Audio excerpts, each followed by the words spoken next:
Sa araw-araw po na naghahatid ako ng anak ko sa school, pansin ko lang na parami ng parami yung nasa salubong kong naka-brand new car. Kumisan nga halatang-halata mong kagagaling pa lang ng kasa. Tapos madalas din po ako nakakasalubong or nakakasabay nung truck na maraming lamang brand new car sa likod na i-deliver dito sa mga kasa sa amin sa Bulacan. So, ibig sabihin lang na lumalakas ang bentahan ng kotse dito sa amin. Ako lang kaya nakakapansin nun or napansin nyo rin ba?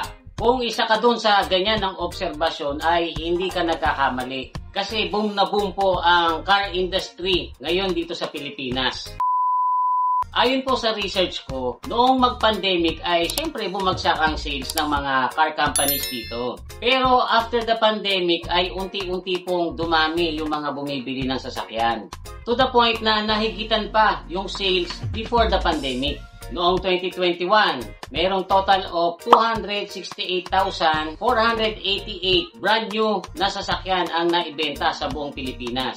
Pagdating naman po ng 2022 ay umakyat ang sales ng 352,596. Then, noong year 2023, umabot po ang total sales sa buong Pilipinas ng 429,807 units. Tapos, last year, 2024, ay mas tumaas pa ito kasi umabot sa 467,252 units ng mga brand new sasakyan ang naibenta sa buong Pilipinas. At ngayon pong 2025 ay ini-estimate nila na aabot hanggang sa 500,000 ang maibebenta ng mga brand new sasakyan. Almost half po ng mga naibentang sasakyan na yan na nabanggit ko ay naibenta ng Toyota. Kaya sila ang number 1 na car company dito sa Pilipinas. Kung pangalawa naman po ang Mitsubishi, pangatlo ang Ford. Then kasunod po niyan ay ang Honda, Nissan at saka Hyundai. So, ang tanong dyan, bakit maraming nakaka-afford ngayon na mag-brand new cars? Ang number 1 na reason po dyan ay sa maniwala kayo sa hindi, ay lumalago po ang ekonomiya ng Pilipinas. After po ng pandemic ay steadily umaangat ang GDP natin. At pinoproject po nila na mamimaintain ito or mas tataas pa hanggang 2028. Totoo po na marami pa rin tayong makikitang kahirapan kasi hindi naman kagad magagamot yun. Pero marami rin po yung mga umuunlad. Last year nga daw po ay 96.9% ang employment rate ng Pilipinas. Ang unemployment rate naman ay 3.1 na lang kasi noong year 2023 ay 4.5 ito. So ibig sabihin lang po na maraming may trabaho ngayon na Pilipino. So dahil marami po ang may pinagkakakitaan, marami rin po syempre yung nakakaipon ng pang-down or kumisan pang-cash ng kanilang first car. Tapos yung iba naman na mayroon ng sasakyan, nakakaipon pa uli para makabili ng kanilang second car na pangsasalit nila sa coding. Tapos guys, bukod po sa maraming nagkatrabaho, ay marami rin pong mga natutong magnegosyo. Dumami po yung natutong kumita gamit ang internet. Kaya mga nagkakapera kahit nasa bahay lang. Example na nga po dyan ako. Alam nyo ba guys na bago nagka-pandemic, ang trabaho ko talaga ay mag-provide ng lights and sounds at saka photo booth sa mga parties. Tapos gitarista rin po ako sa banda at saka nagpa-party DJ. Kaya lang nung mag-pandemic, nawalan po ako ng hanap buhay kasi wala naman pong party. Kaya ibinenta ko lahat ng mga gamit ko, sumugal ako sa ibang negosyo na online. And then, nag-try akong mag-vlog. At salamat naman po sa pagtangkilik nyo, ngayon meron na tayong silver play button. Kaya kahit na nandito lang po sa bahay, ay kumikita naman ng sapat. Pero, hindi po ako kasama doon sa mga nakabili ng brand new car. Ang ibig sabihin ko lang po ay kahit na nagkaroon ng pandemic noon, after naman ng pandemic ay dumami yung opportunities. Kaya dumami rin po yung naka-afford na bumili ng brand new car either cash or installment.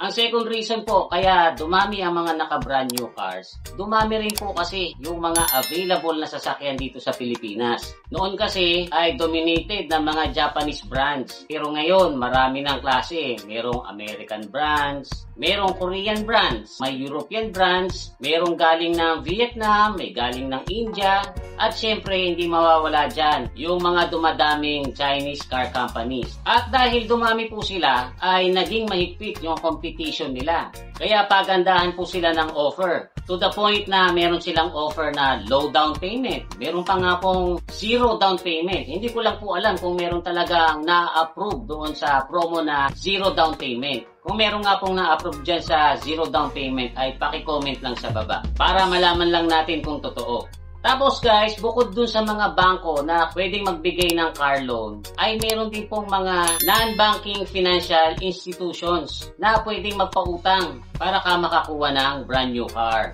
Kuminsan pag hindi ka na-approve sa bangko, pwede kang pumunta dito sa mga non-banking financial institutions. Tapos sila rin mismo ay nagpapababaan sila ng interest. Kaya mas na-afford ng common Filipino yung monthly payment. Mas mabilis din po ang proseso ng pagkuha ng car loan kung ikukumpara noon. Kasi ngayon po, bukod dun sa pwede kang pumunta sa kasa, ay pwede ka rin mag-apply online. And then mas aggressive din po yung mga ahente ngayon. Nakakapag-ahente sila using social media. At aasistihan ka talaga nila. Sila ang gagawa ng paraan para ma-approve ka. Sadly, kuminsan, mayroong mga na-approve na hindi dapat ma-approve. Kaya nangyayari na bibigyan din sila ng sasakyan na later on ay hindi pala kayang bayaran, then nahahatak lang din ng bangko. Ang isa pa pong nakikita kong dahilan kung bakit dumadami ang mga naka-brand new na sasakyan ngayon ay yung pagkakaroon ng opportunity na kumita gamit ang isang brand new car. Tulad na lang po sa Grab o kaya naman sa Lalamove.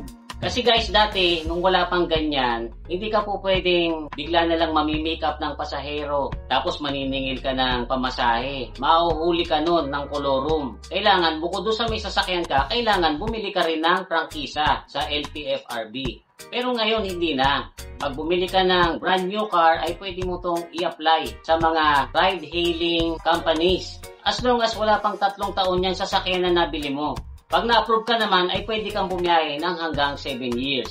Kaya marami pong mga common employees ang lumakas ang loob na kumuha ng sasakyan. Kasi bukod doon sa kinikita nila doon sa kanilang employer, ay kung pwede pa silang kumita sa pagbabiyahe ng Grab. Pwede silang bumiyahe after ng trabaho nila o kaya naman pag wala silang pasok. So dagdag kita po yon na magagamit nila sa panghulog ng monthly. Actually, yung iba nga ay nag-resign na at nag-full-time na lang sa pagbiyahe ng Grab. Tapos, meron din yung mga maraming puhunan na kumuha ng maraming brand new na units. Tapos, in-apply nila dito sa mga ride-hailing companies at ipinababiyahe sa mga driver.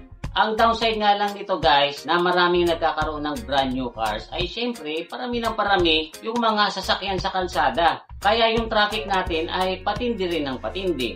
Tapos marami rin po yung mga na-approve na walang garahe. Kaya ang resulta, marami mga brand new cars ang nakaparada lang sa mga kalsada at mga bangketa. And then, ang pinakamasakit nga nito ay tulad nung sinabi ko sa inyo kanina, maraming na-approve na hindi pa naman talaga dapat ma-approve. Kaya ang nangyayari, nakakatikim lang sila ng brand new car. After ng ilang buwan, hirap nang magbayad. Inaabot na ipasalo ito sa iba. Na kuminsan, lalong lumalaki problema nila. O kaya naman kuminsan, ipinababatak na lang. So guys, I hope na na-enjoy nyo itong konting kwentuhan natin. Kung meron pa po kayong mga naisip na dahilan dyan kung bakit dumadami yung mga nakaka-afford ng brand new cars, ay i-comment nyo po sa baba. At hindi ko man po ma-replyan lahat yan, sisikapin ko po na basahin isa-isa. Huwag nyo lang pong kakalimutang mag-like at saka mag-share para patuloy na lumago itong channel natin.